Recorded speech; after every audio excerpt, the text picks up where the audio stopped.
The rain was coming down hard that Tuesday evening, the kind of rain that makes you want to stay inside with a hot cup of tea. But for David Park, staying inside wasn't an option. He had bills to pay, a family to feed, and a taxi that needed to keep moving if he wanted to make ends meet. David had been driving his yellow cab through the city streets for the past 15 years. He knew every shortcut, every pothole, and every traffic light pattern by heart. Some days were good, some were terrible, but he never complained. This was his life, and he had learned to accept it with grace. That particular evening wasn't going well. He'd only had 3 fares all day, and the meter was barely showing enough to cover his gas expenses. His daughter needed new shoes for school. The rent was due in 5 days, and his wife had been picking up extra shifts at the diner just to help make ends meet. The pressure was weighing heavy on his shoulders. As he drove down Harrison Avenue, his windshield wipers working overtime against the downpour, he noticed something that made him slow down. There, at the old bus stop near the corner grocery store, stood an elderly woman. She was probably in her 80s, thin as a rail, wearing a light jacket that was doing nothing to protect her from the cold rain. In each hand, she clutched plastic grocery bags that looked far too heavy for someone her age to carry. David's first instinct was to keep driving. He was already behind on his earnings for the day, and stopping for someone who might not even need a taxi would just waste more time. But something made him look again. The woman was shivering, her gray hair plastered to her face, and she kept shifting the heavy bags from one hand to the other, trying to find some relief for her tired arms. He let out a long breath and pulled over to the curb. Rolling down his window, he called out to her, "Ma'am, do you need a ride somewhere?" The woman looked up, surprised. Her face was weathered with age, but her eyes were kind. She walked slowly toward the taxi, the bags banging against her legs with each step. "Oh, that's very kind of you, dear," she said, her voice soft and a bit shaky. "But I'm afraid I can't afford a taxi right now. My pension check is late this month, and I've already spent what little I had left on these groceries. I was just waiting for the bus." David looked at the bus schedule posted on the shelter. The next bus wasn't coming for another 45 minutes. This woman would be standing in the freezing rain all that time. He thought about his own mother, who had passed away 3 years ago. She would have been about this age now. What if she had been stranded like this? "Don't worry about the fare," he heard himself saying. "Just get in. You can't stand out here in this weather." The woman's eyes widened. "Oh no, I couldn't possibly. That wouldn't be right. Please," David insisted, getting out of the taxi to help her. "I insist. Let me at least get you home safely." After a moment of hesitation, the woman nodded gratefully. David took the heavy bags from her hands and was shocked by their weight. She had been carrying these. He helped her into the back seat, making sure she was comfortable, then loaded the groceries into the trunk. As he got back behind the wheel and started driving, the woman gave him her address. She lived on Maple Street, about 20 minutes away on the other side of town. It wasn't a wealthy neighborhood. David knew it well.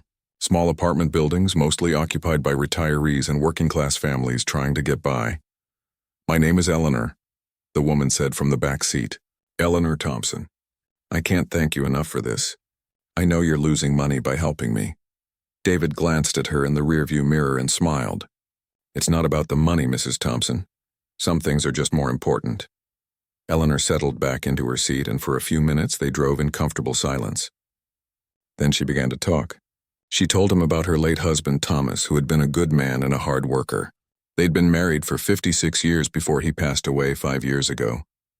She talked about her 2 children who lived in other states and didn't visit as often as she'd like. She mentioned her small apartment where she'd lived alone since Thomas died, and how the building had no elevator, which made the 3 flights of stairs quite a challenge for her old knees. David listened, really listened.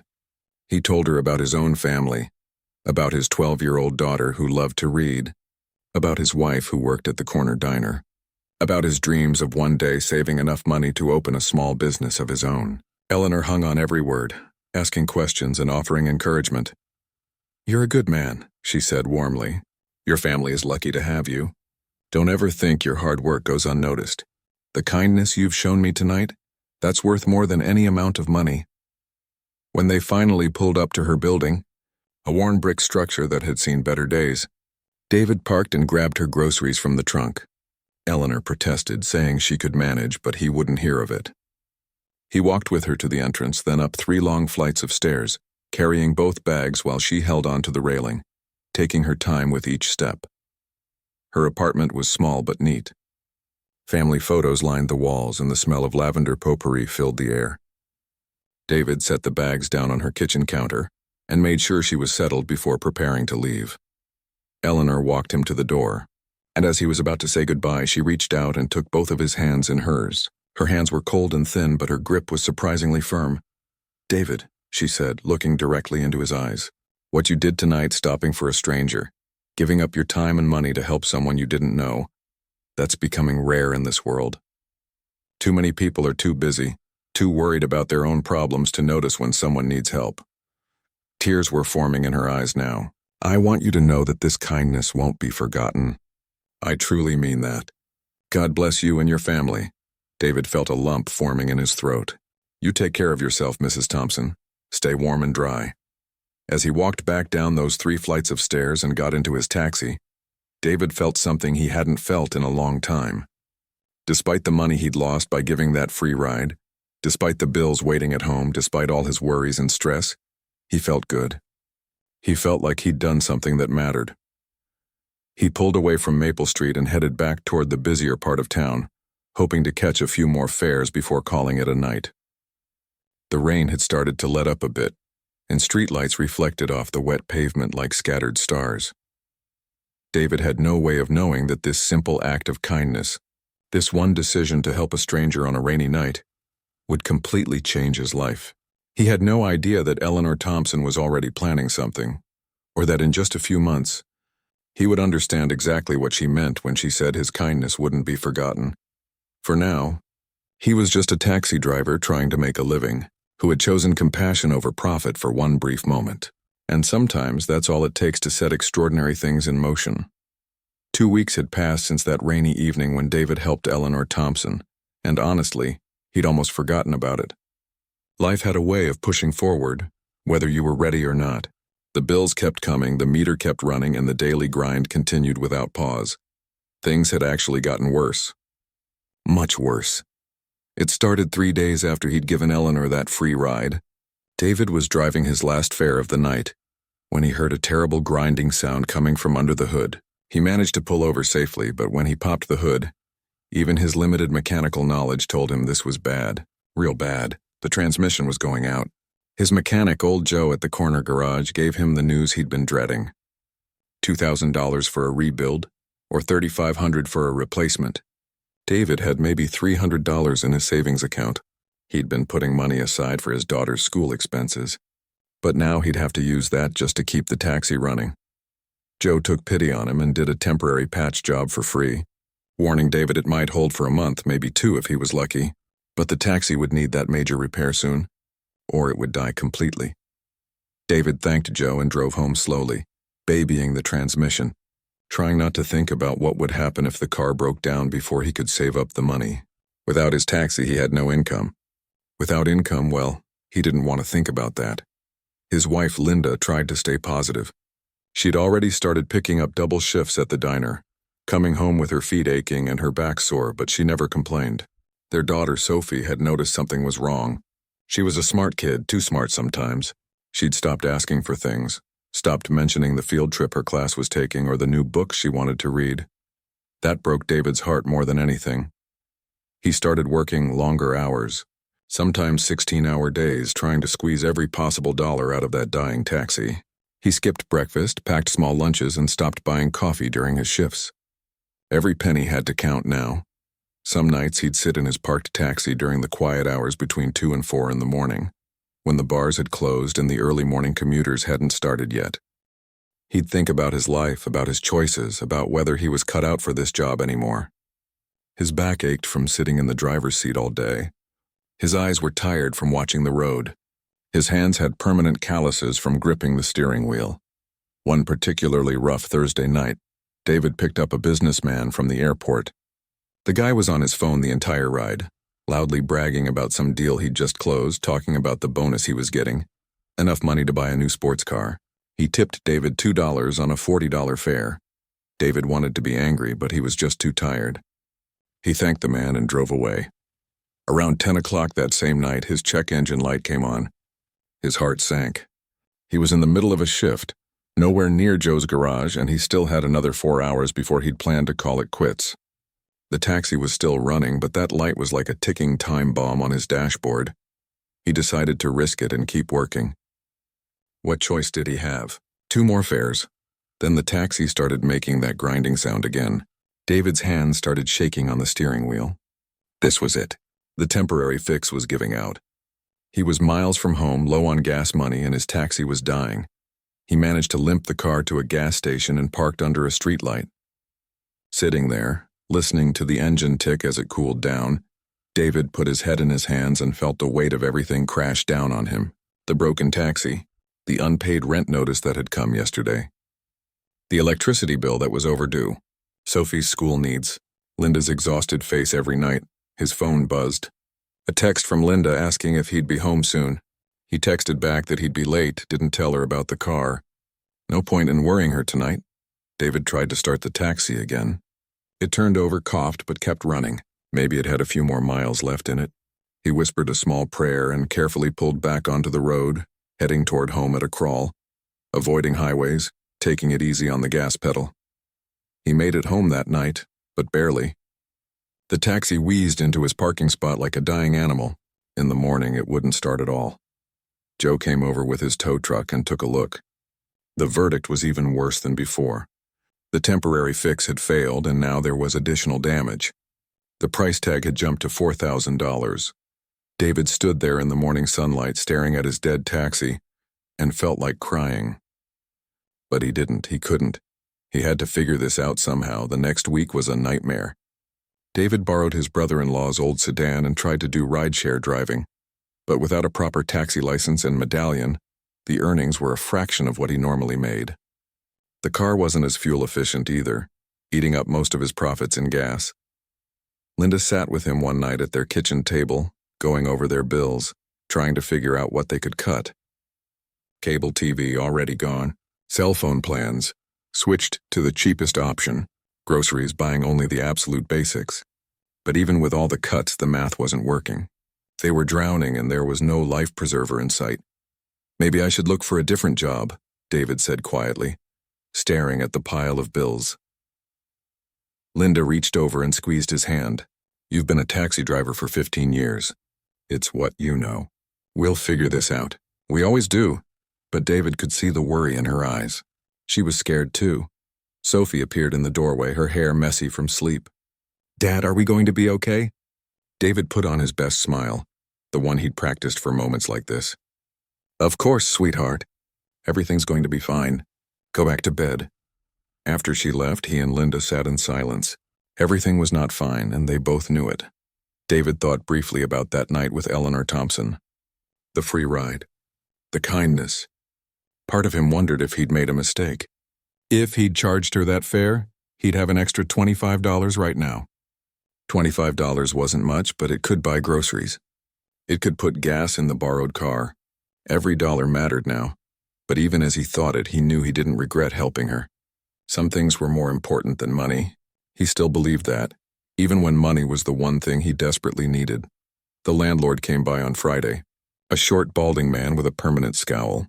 He wanted to know when the rent would be paid. David explained the situation, asked for an extension. The landlord shook his head. Rules were rules.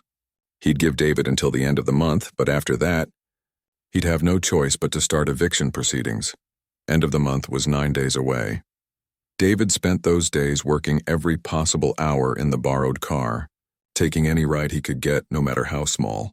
He drove people to the grocery store for $5. He took teenagers to the mall for pocket change. He worked until his eyes burned and his body ached.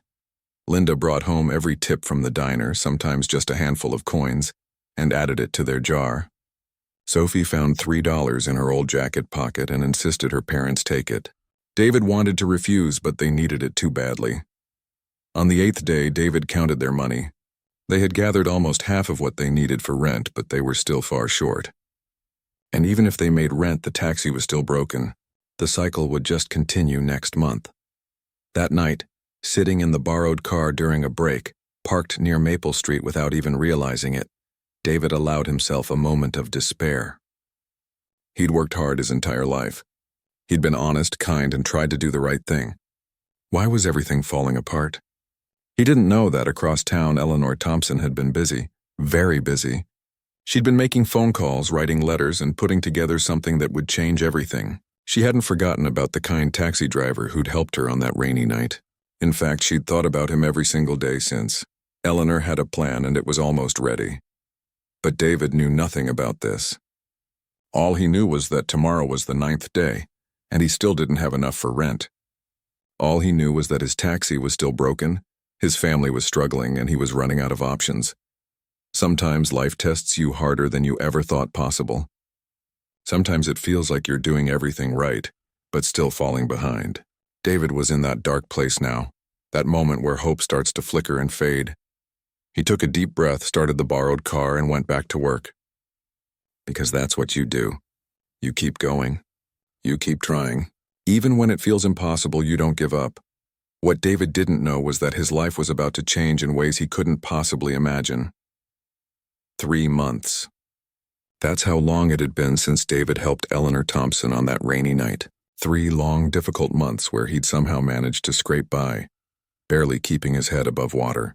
The taxi was running again after he'd borrowed money from his brother, money he was now paying back in small installments. The rent was current, but only because Linda had sold some of her mother's old jewelry. They were surviving, but just barely. It was a Tuesday afternoon and David was taking a rare break. He'd parked the taxi near Maple Street, the same neighborhood where Eleanor lived, though he didn't really think about that. He was eating a sandwich Linda had packed for him, listening to the radio, and trying to enjoy 15 minutes of peace before jumping back into the chaos of the afternoon rush. That's when he saw her. Eleanor Thompson was walking down the sidewalk, moving slowly but with purpose. David smiled, remembering their encounter. He'd wondered how she was doing. But then he noticed something strange. She wasn't alone. Behind her, maybe 20 feet back, was a van with a local news station logo on the side. A cameraman was walking alongside a reporter, both of them seeming to follow Eleanor. David sat up straighter, confused. What was going on? Then he noticed more people. A small group of men and women in business suits carrying folders and briefcases. Some neighborhood residents had started gathering on the sidewalk, looking curious. An elderly man David recognized from the area was pointing toward his taxi, saying something to the woman next to him. Eleanor was walking directly toward him. David's heart started pounding. Had he done something wrong? Was he in some kind of trouble? His mind raced through possibilities. Maybe the taxi company had complained about something. Maybe someone had reported him. But why would Eleanor be involved? He considered driving away, but it was too late. Eleanor had spotted him and was waving, a big smile on her face. The news crew had their camera up now, filming. More people were gathering. Within minutes, there were at least 50 people on the street, all watching, all waiting for something to happen. David slowly got out of his taxi, his legs feeling shaky. He smoothed down his worn shirt and ran a hand through his hair, suddenly very aware of how tired he must look. "Mrs. Thompson?" he called out, his voice uncertain. "Is everything okay?" Eleanor reached him and took both of his hands in hers, just like she had that night 3 months ago. Her eyes were bright with emotion and she was smiling wider than he'd ever seen. "David Park," she said loudly, clearly speaking for the crowd that had gathered. "Do you remember me?" "Of course," he replied, glancing nervously at the camera pointed at them. "How could I forget? Are you all right? What's all this about?" The reporter stepped forward, microphone in hand. "Mr. Park, I'm Jennifer Walsh from Channel 7 News. Would you mind if we asked you a few questions?" David looked around at all the faces watching him, at the camera, at Eleanor's encouraging smile. I guess so, but I don't understand what's happening." Eleanor squeezed his hands tighter. "Let me explain, dear. Do you remember that night 3 months ago when it was raining so hard? When you gave me a free ride home?" David nodded, feeling his face flush with embarrassment. "Yes, but that was nothing. Anyone would have done the same thing." "But they didn't," Eleanor said, her voice thick with emotion. 12 people drove past me that night before you stopped. 12. I counted. You were the only one who cared enough to help a stranger." The crowd had grown larger now. David could see people recording on their phones, neighbors whispering to each other, Kids standing on tiptoes to see what was happening. His taxi was surrounded. Eleanor turned to address everyone.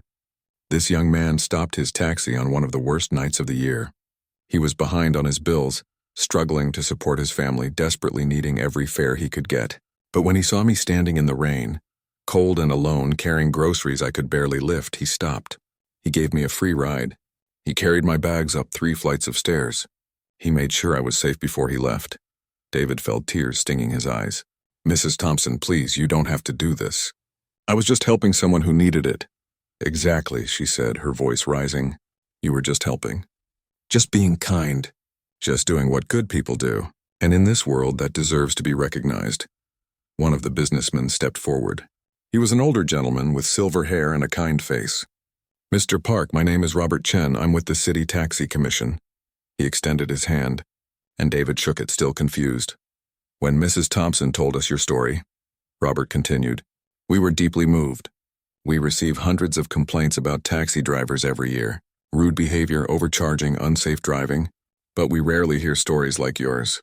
Stories of compassion and selflessness." Another woman in a business suit stepped up. "I'm Patricia Williams from Channel 7. We've been investigating your story for the past 6 weeks, Mr. Park. We've talked to dozens of your regular passengers. Do you know what they all said?"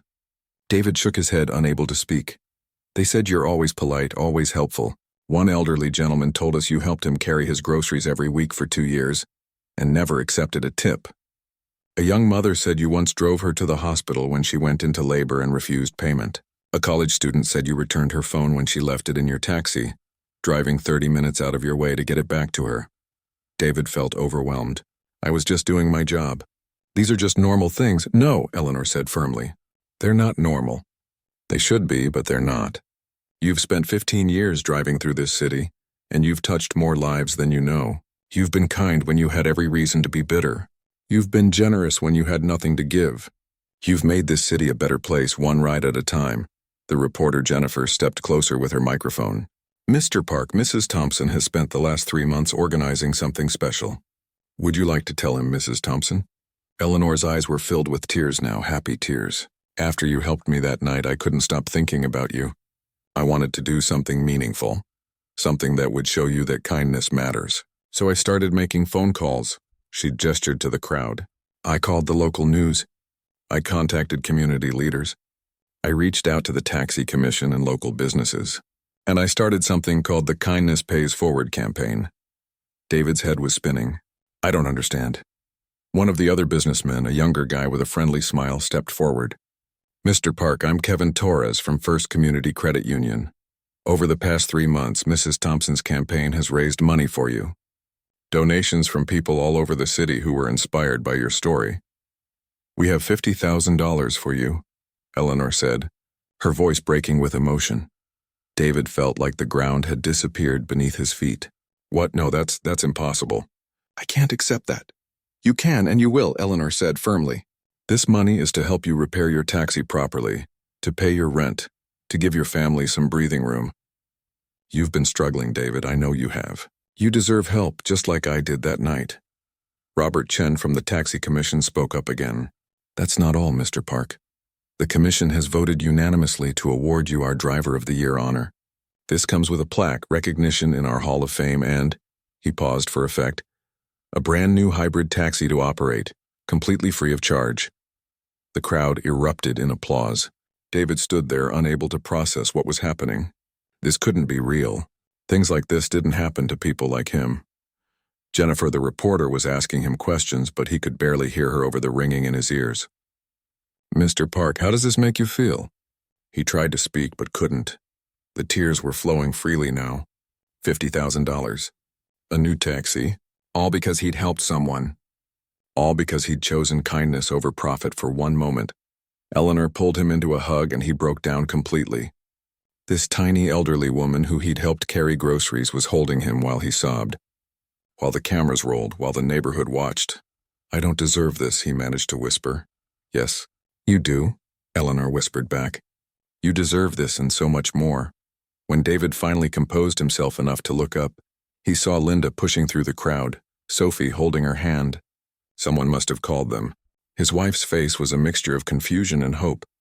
And when she reached him, when he told her what was happening, she started crying too. Sophie hugged both her parents, not fully understanding but knowing that something wonderful was taking place. The reporter was still filming, and Eleanor asked if she could say one more thing. The crowd quieted down. "I have one final announcement," Eleanor said, addressing the cameras and the growing crowd. "I've been blessed in my life. My late husband and I were fortunate enough to build a good life together. When he passed, he left me with resources that I wanted to use for good. Today I'm announcing the creation of the David Park Compassion Fund." David looked at her in shock. "This fund," Eleanor continued, "will provide scholarships for children of taxi drivers, bus drivers, and other service workers in our city. It's being seeded with a $100,000 donation from my late husband's foundation, and it will be administered by the Community Foundation of Greater Metro." The applause was deafening now. People were cheering, crying, celebrating. David couldn't believe any of this was real. He kept expecting to wake up in his taxi. This whole thing just a dream brought on by exhaustion. But it wasn't a dream. It was real. All of it was real. The next hour was a blur of handshakes, photographs, and interviews. David felt like he was moving through a dream, everything slightly unreal and overwhelming. His hands were shaking so badly that when they presented him with the ceremonial oversized check for $50,000, he almost dropped it. The cameras kept rolling as Eleanor explained everything in detail. She talked about how she'd spent weeks tracking down David's information through the taxi company, how she'd personally visited dozens of his regular passengers to hear their stories, how she'd written letters to local business owners, community leaders, and the mayor's office, asking them to contribute to the fund. "But why?" David kept asking. "I just gave you a ride." "One ride." Eleanor smiled patiently like she was explaining something to a child who didn't quite understand. "David, let me tell you something about my late husband, Thomas. He was a successful businessman, yes, but do you know what he valued most? Kindness, character.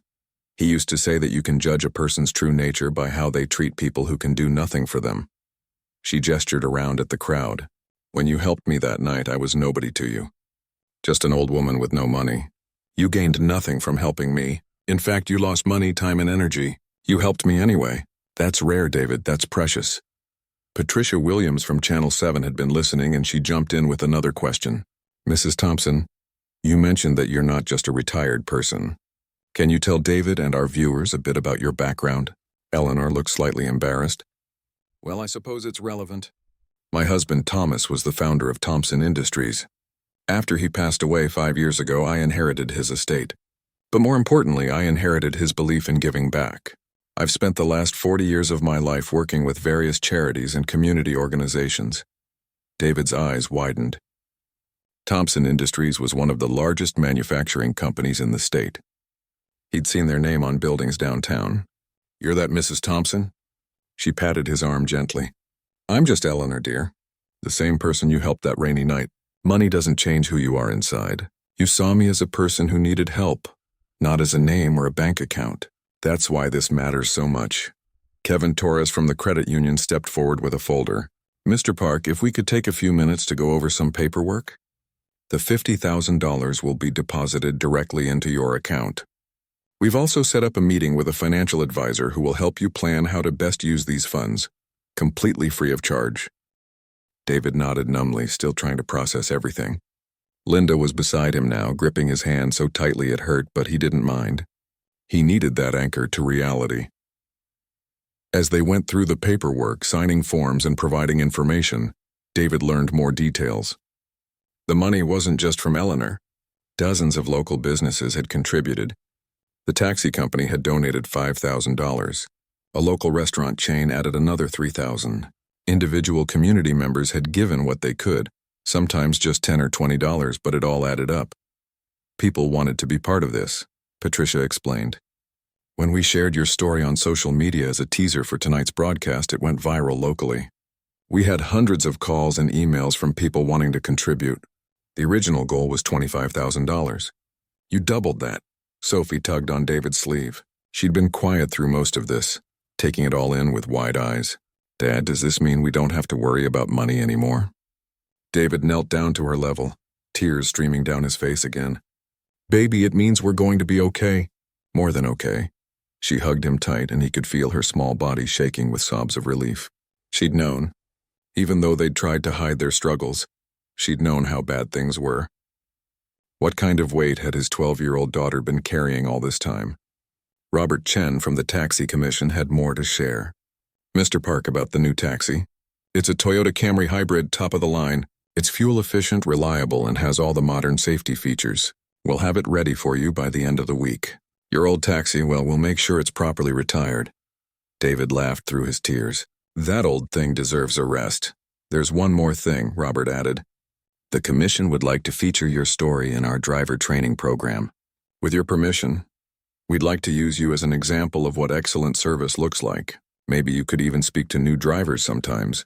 Share your philosophy on customer service." "I don't have a philosophy," David protested. "I just treat people the way I'd want to be treated." "Exactly," Robert said with a smile. "That's the philosophy." The celebration continued for another hour. Neighbors brought out folding chairs and lemonade. Someone ordered pizzas for everyone. Kids were running around playing while adults stood in groups talking and laughing. The news crew filmed everything, conducting interviews with people in the crowd. One of David's regular passengers, an older gentleman named Harold, who David drove to dialysis 3 times a week, was interviewed. "David always asks about my health, remembers details about my grandchildren, makes sure I'm comfortable. He's not just a taxi driver. He's a friend. This recognition is overdue." A young woman named Rachel, who David had driven when she was 9 months pregnant, shared her story. "I went into labor in his taxi. He stayed calm, got me to the hospital safely, and even waited to make sure I was okay. Then he refused to take any payment. He said bringing a new life into the world was payment enough. I named my son after him. Little Davy is 3 now." David was embarrassed but also deeply moved hearing these stories. He'd forgotten about many of these moments. They were just part of his normal routine, the way he'd always operated. He never realized how much impact these small acts of kindness had on people. As the sun started to set, Eleanor pulled David aside for a private conversation. They sat on the steps of her apartment building, away from the crowd, watching the celebration continue.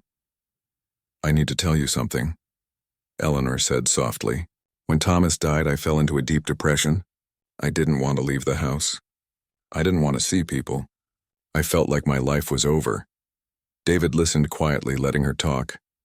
"That night 3 months ago, I had reached a very dark place. I was standing at that bus stop, and I was thinking about how alone I felt in this world. How invisible I'd become. An old woman that nobody noticed or cared about." She paused, wiping her eyes. "Then you stopped. You saw me. You treated me with dignity and respect. You listened to me talk about my life. You helped me up those stairs. You made me feel like I mattered." David's throat tightened. "Mrs. Thompson, I had no idea. How could you?" She said with a gentle smile. "But here's what I want you to understand. You didn't just give me a ride that night. You gave me hope. You reminded me that there's still goodness in this world. You quite literally saved my life, David." They sat in silence for a moment, both of them crying quietly. "After you left that night," Eleanor continued, "I decided I needed to do something meaningful with the time I have left. I needed to make sure that kindness like yours doesn't go unnoticed. Because if we don't celebrate the good people, if we don't lift them up, then the good people will stop being good. They'll think it doesn't matter." David thought about how close he'd come to becoming bitter, how the struggles of the past 3 months had almost broken him, how he'd questioned whether being kind was worth it when life kept knocking him down. "Thank you," he said simply, "for seeing me. For doing all of this. I still can't quite believe it's real." "It's real," Eleanor assured him, "and it's just the beginning. Your story is going to inspire other people. It already has. We've received calls from 3 other cities wanting to start similar programs. You've started something important, David." They rejoined the celebration, and as the evening wore on, David found himself surrounded by love. His brother showed up, along with Linda's sister and her family. Co-workers from the taxi company arrived. Regular passengers he'd driven over the years came by to congratulate him. The local news broadcast aired that night, and David watched it at home with his family. Seeing himself on television felt surreal. The story was the lead segment, and Jennifer Walsh had done a beautiful job putting it together. They showed footage of the celebration, interviews with passengers, and Eleanor's announcement about the scholarship fund. The segment ended with David speaking directly to the camera. He didn't remember saying these words, but there they were. I guess what I want people to know is that kindness isn't about grand gestures. It's about the small choices we make every day. It's about seeing people, really seeing them, and choosing to help when we can. We're all struggling with something. We're all carrying burdens that others can't see, so be kind. Always choose kindness. As the segment ended and moved on to other news, David sat back on his couch with Linda on one side and Sophie on the other. The weight that had been crushing him for months was finally lifting. They were going to be okay. More than okay. His phone started buzzing with texts and calls, friends and extended family who'd seen the broadcast, former classmates reaching out, even some strangers sending messages of support and congratulations. But the most meaningful message came from Eleanor. It was simple and short. Thank you for reminding me what goodness looks like. You've changed more lives than you know. Sleep well tonight. You've earned it. David closed his eyes and took a deep breath. Tomorrow would bring new challenges, new responsibilities with this unexpected blessing. But tonight he let himself feel grateful. Grateful for Eleanor's generosity. Grateful for a community that had rallied around him. Grateful that one small act of kindness had created ripples that spread far beyond anything he could have imagined. The first week after the celebration passed in a whirlwind that David could barely keep up with. The story had gone viral, not just locally, but across the entire country. News outlets from different states picked it up. Morning talk shows called asking for interviews. Social media was flooded with comments, shares, and reactions. David's phone rang constantly. Producers from national television shows wanted him to fly out for appearances. Magazines requested photo shoots. Podcast hosts invited him to be a guest. It was overwhelming and exciting and terrifying all at once. But the most meaningful changes were happening quietly, in the background of all the noise. The new taxi arrived on Friday, exactly as promised. It was beautiful, gleaming in the morning sunlight with that new car smell that David had almost forgotten existed. The hybrid engine was whisper quiet compared to his old rattling taxi. The seats were comfortable. The dashboard had modern technology he'd never dreamed of having. Kevin from the credit union had even arranged for a premium sound system and GPS navigation to be installed. David ran his hand along the hood, almost afraid to drive it. This felt too nice for his rough daily work. Get in, Robert from the taxi commission urged with a smile. Take it for a spin.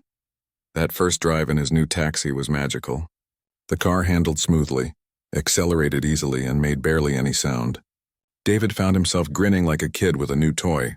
After 15 years of coaxing life out of dying vehicles, having something reliable felt like a miracle. The financial advisor that Kevin had arranged met with David and Linda that same week. Her name was Michelle, and she was patient and kind as she walked them through a plan for the $50,000. First things first, Michelle said, spreading papers across their kitchen table. Emergency fund. I recommend setting aside $10,000 in a high-yield savings account. That's your safety net for unexpected expenses. David nodded, taking notes. Linda squeezed his hand under the table. Next, let's tackle your debts. The money you borrowed from your brother for the taxi repairs, that gets paid back immediately. Any credit card balances, medical bills, anything that's been weighing on you, we clear it all. By the time they finished the planning session, David felt like he could breathe for the first time in years. They'd have money set aside for Sophie's education. They'd have savings for emergencies. They'd be able to fix things in their apartment that had been broken for months. Linda could finally see a dentist about the tooth that had been bothering her. You're in a good position, Michelle told them as she packed up her materials. This money used wisely will provide security for years to come. But remember, it's not about the money itself. It's about the peace of mind and the opportunities it creates. The scholarship fund that Eleanor had established was also taking shape. The Community Foundation reached out to David, asking if he'd like to be involved in selecting the first recipients. They'd received over 30 applications in just the first week. Reading through those applications broke David's heart and filled it with hope at the same time. So many families struggling just like he had been. So many kids with dreams that seemed out of reach. Parents working multiple jobs, sacrificing everything and still falling short. One application in particular stood out. A 16-year-old girl named Nina, whose father drove a bus for the city transit system. She wanted to study nursing but couldn't afford community college. Her essay was simple and honest, explaining how she wanted to help people the way the nurses had helped her grandmother before she passed away. "This one," David said, pointing to Nina's application. "She reminds me of Sophie. Dreaming big but worried the dream won't come true." Eleanor, who was also reviewing applications, smiled. "I thought you'd pick her." "She was my choice too." They selected 5 scholarship recipients for the first year. Each student would receive $5,000 toward their education, along with mentorship and support from local business leaders. The award ceremony was scheduled for the following month, but the ripple effects of David's story kept spreading in ways nobody had anticipated. A taxi driver in another city saw the news coverage and was inspired to start helping elderly passengers with their groceries. He posted about it on social media, and soon other drivers were joining in. Within a month, taxi and rideshare drivers across 3 different states had started what they called the Eleanor Challenge, looking for small ways to help passengers beyond just driving them from point A to point B. A high school teacher in the suburbs incorporated David's story into her civics curriculum, using it to launch a discussion about community kindness.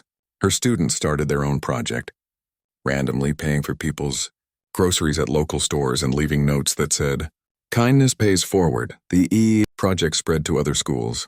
A local coffee shop started a suspended coffee program where customers could buy an extra coffee for someone who couldn't afford one. They put a sign in the window crediting David's story as the inspiration.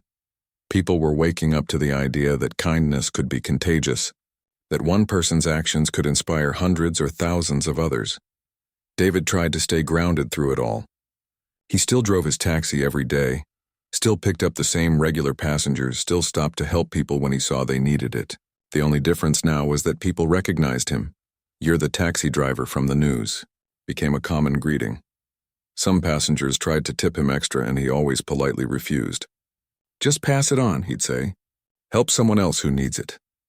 Old Harold, his dialysis patient, cried the first time David picked him up in the new taxi. "You deserve every bit of this," Harold said, patting the dashboard. "Every single bit." Rachel brought little Davy, now 3 years old, to meet David properly. The toddler gave him a sticky hug and a hand-drawn picture of a yellow taxi. David kept that picture on his dashboard. But perhaps the most profound change was in David's relationship with Eleanor. They'd become genuine friends, talking on the phone several times a week, meeting for coffee every Sunday afternoon. She shared stories about her life with Thomas, about the foundation work she'd done over the years, about her hopes for the scholarship fund. David shared his own fears and dreams, how he'd always wanted to maybe write a book someday about the people he'd met driving a taxi, how he worried about being a good father, how he was learning to accept help and kindness, which was harder than he'd expected. "You know what I've learned?" Eleanor said one Sunday, stirring her tea slowly. "Being kind is easy. Receiving kindness is the hard part. We want to feel like we've earned everything ourselves. But sometimes accepting help with grace is its own kind of strength." 3 months after the celebration on Maple Street, the city organized an official ceremony at City Hall. David was presented with the Driver of the Year award in front of hundreds of people, including the mayor, city council members, and a crowd of supporters. Sophie sat in the front row beaming with pride. She'd written an essay about her father for school, and her teacher had submitted it to a youth writing contest. It won first place. When it was David's turn to speak, he stood at the podium looking out at all those faces. Just months ago, he'd been broken down by the side of the road, wondering if he could keep going. Now he was here. It didn't seem possible. "I'm not a hero," he began, his voice shaking slightly. "I'm just a taxi driver who tried to do the right thing. But I've learned something important through all of this. We all have the power to change lives. Every single one of us." He looked at Eleanor, sitting in the front row next to Sophie and Linda. Mrs. Thompson saw value in a simple act of kindness, and she chose to celebrate it. She didn't have to do that. But her choice created something beautiful. It created hope. It created a movement. David paused, gathering his thoughts. "Since my story became public, I've received thousands of messages. People telling me about their own acts of kindness or about times when someone helped them. A woman in Ohio sent me a letter about how a stranger paid for her groceries when her card was declined. A man in Texas wrote about a neighbor who mowed his lawn while he was recovering from surgery. A teenager in Florida told me about a teacher who believed in her when nobody else did. He felt tears building but pushed through. These stories are everywhere. These heroes are everywhere. We just don't talk about them enough. We focus on what's wrong with the world and forget to celebrate what's right. The room was silent, everyone hanging on his words. So, here's what I want to say. Don't wait for a special occasion to be kind. Don't wait until you have extra money or extra time. Start now with what you have where you are. Help the person struggling with their bags. Pay for someone's coffee. Listen when someone needs to talk. Smile at strangers. These small things matter. They matter so much. David looked at his daughter and his voice broke. Teach your children that kindness isn't weakness. Show them that helping others doesn't make you a fool. Let them see you choosing compassion, even when it's inconvenient. Because they're watching. They're always watching, and they'll become what they see. The applause started slowly, then built into a standing ovation that lasted several minutes. David stepped back from the podium overwhelmed, and Eleanor was there immediately hugging him. Thomas would have loved you, she whispered in his ear. He would have been so proud. In the weeks that followed, the Kindness Pays Forward movement continued to grow. Other cities started their own versions of the scholarship fund. Taxi and rideshare companies implemented recognition programs for drivers who went above and beyond. Schools created kindness clubs. Businesses donated to community support programs. The story even caught the attention of a major publishing company. They reached out to David with an offer to write a book about his experiences and the philosophy behind his approach to life. He signed the contract with shaking hands, still not quite believing any of this was real. 2 years later, David stood on Eleanor's doorstep holding a copy of his published book. Driving with Kindness: Lessons from Behind the Wheel had just hit bookstores. He dedicated it to Eleanor and to Linda. Eleanor opened the door, older and frailer than she'd been 2 years ago, but her eyes still bright with that same warmth. Is that it? Let me see. They sat in her living room, the same living room where she'd invited him in that first rainy night, and looked through the book together. It was filled with stories from his 15 years of driving, lessons about human nature and reflections on kindness. We did it, David corrected. None of this happens without you. Eleanor's health began to decline that fall. David visited her in the hospital frequently, sometimes bringing Sophie along. They'd sit by her bed, holding her hand, sharing stories and memories. On a quiet afternoon in November, with autumn leaves falling past her window, Eleanor passed away peacefully in her sleep. David was there along with her children who had finally made it home.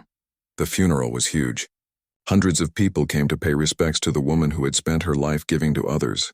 David gave the eulogy, speaking about how one woman had changed countless lives, not through grand gestures, but through noticing, through caring, through acting on her compassion.